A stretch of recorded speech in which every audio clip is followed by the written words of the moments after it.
Let's start on that point in terms of unemployment in the US. ADP numbers really disappointing the markets yesterday.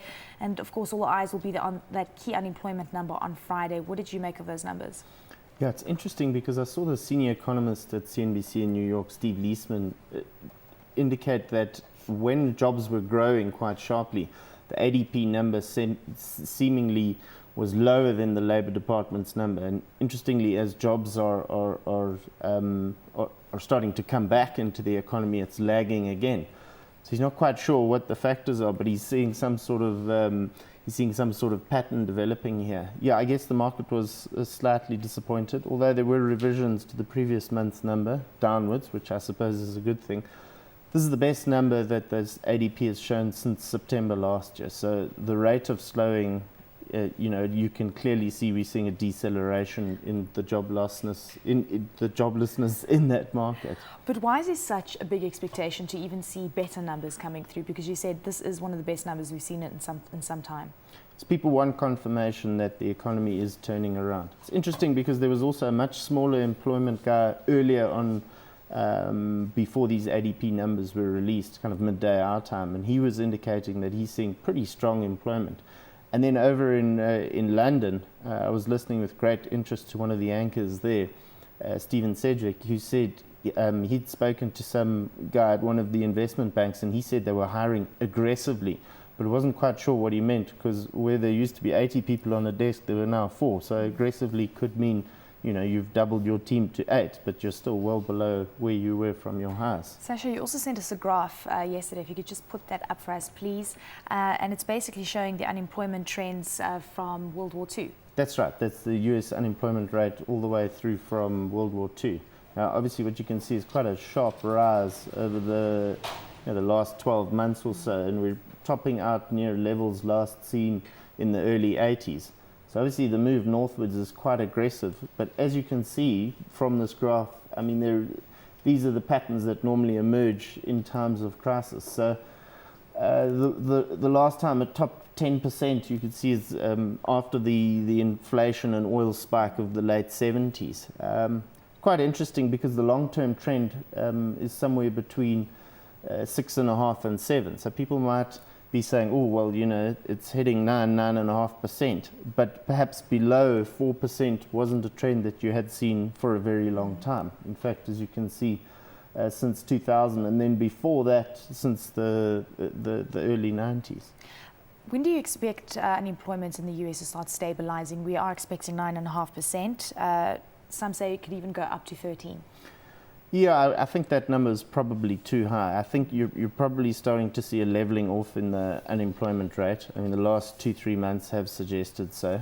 What will be interesting now is when people get back to their desks after their summer vacation. Some are lucky enough to go to Martha's Vineyard, White House staffers, how they see the broader economy panning out. Because there have been a lot of good reads above consensus.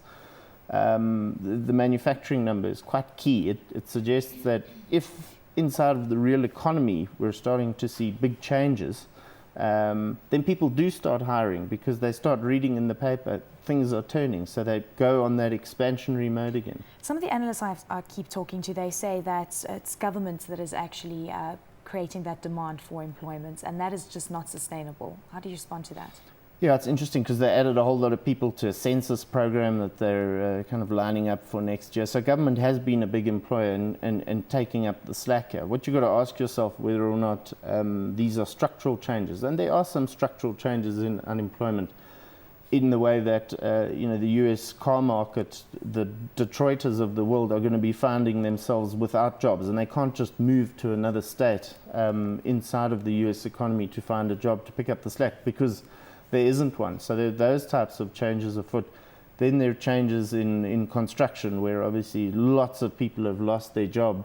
I think it's upwards of 1 million people who've lost jobs inside of that sector. But that sector was a massive growth component of employment in the early part of the decade. So, these are just the moves that happen. These are cyclical moves that happen. So employment will come back, and I think the mood is definitely shifting and has been shifting, and I suspect we could even be in for a surprise.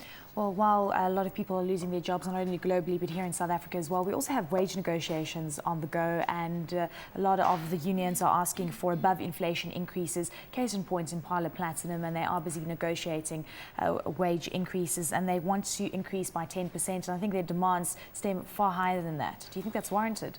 Yeah, it's interesting because initially, 2 Sundays ago, we woke up to the news that, unions had accepted on behalf of its members, and then they went to their members on Monday and they said, no, go back. So it was seemingly a breakdown in communication, for me at least, between Impala management, union negotiators, and the members on the mines themselves. But it looks like they are probably going to come to some sort of agreement because, to be perfectly honest, food prices have run well ahead of inflation. So in terms of the workers' real world, they're seeing, they might say, okay, well, I look at the official rate and now it's below 7. But in my world, the stuff that I purchase, it's well above that. But there's also an argument about wage increases to that extent, that people are losing their jobs right now and one should just settle for what they can get because they still have a job. Do you think that we should have such low expectations of our employers? Look, it's interesting because I spoke to a client of mine yesterday who's in building construction materials space, and he's seen his revenues fall sharply, and he's, instead of retrenching staff, what he's organizing now is a 4-day week and getting people to do shifts. So it depends, I guess, what industry you're in, because rather than retrenching people, he's structured something quite interesting, and people realize, he said his workers do realize, I think he employs upwards of 80 people. People realize that they have to come to the party because times are tough. But it turns quite quickly, and it might turn by the end of the year. So I don't know, I expect inflation expectations going ahead, like the Reserve Bank, to remain pretty low for the time being, and perhaps management at Impala does have a point and says, right guys, this is comfortably above inflation.